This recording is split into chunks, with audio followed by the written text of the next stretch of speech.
Lights, camera, review. Lilo and Stitch crash-landed into theaters in 2025.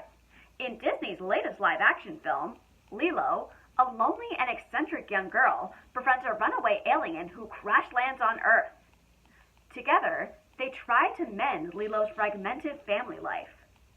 I sat in a theater with several children to watch the live-action Lilo and Stitch. Unlike most of Disney's live-action films, Lilo and Stitch has heart. And it equally counterbalances what works from the cartoonish mold for the live-action film. While some aspects could have been stronger, Lilo and Stitch is still a fun film with a heartwarming message about family. Maya Kealoha is adorable as Lilo. In her film debut, Kealoha breathes life into this exuberant ball of energy. Filmmakers adored the young girl's spirit, energy, and driven nature the moment she ran in for auditions. Lilo is an important figure for girls her age. Don't be afraid to be the real you. Lilo and Stitch is fondly remembered for its loving sibling relationship between Lilo and Nani, played by Sydney Aguadong. The live action doesn't ignore this integral relationship. Kealoha and Aguadong made a believable and heartwarming relationship. I never understood the importance of Nani's character when I first saw the animated film at the age of 7. Nani's love and support of Lilo are empowering. Aguadong is excellent in her performance, instilling Nani's strong, fierce, and loving nature. Chris Sanders returns as the voice of the lovable alien Stitch, who is always getting into mischief. Zach Galifianakis, Billy Magnuson, Courtney B. Vance, Amy Hill, Capo Dudois, and Hannah Waddingham play supporting characters. Original Lilo and Stitch voice actress, Tea Carrera, returns in a small role as Mrs. Keiko, the social worker. Here's something the film did right, in contrast to the awful Snow White live action. Since aliens are hard to come by, filmmakers had to use CGI for certain scenes.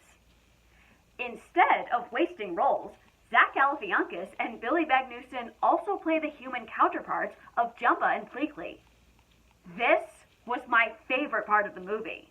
Dean Fleischer Camp chose which aspect worked best for the live-action film.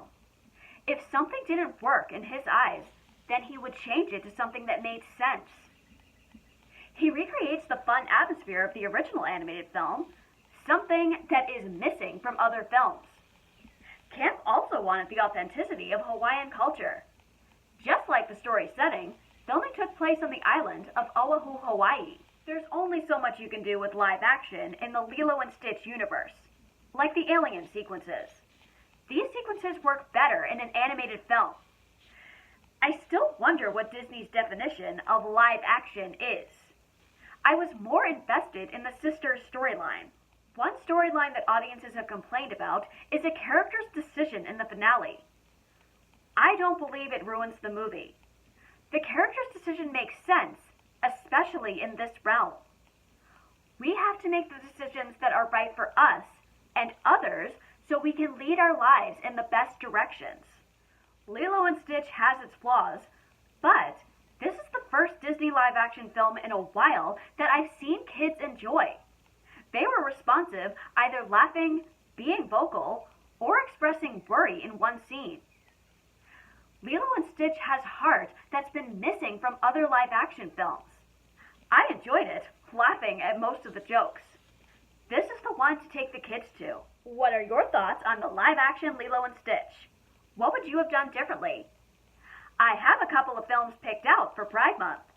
Take a look at the underrated film, Hearts Beat Loud. It's a heartwarming LGBTQ film. Like, comment, subscribe to my channel or to my Patreon. My name is Marielle, and this has been another one of my movie reviews.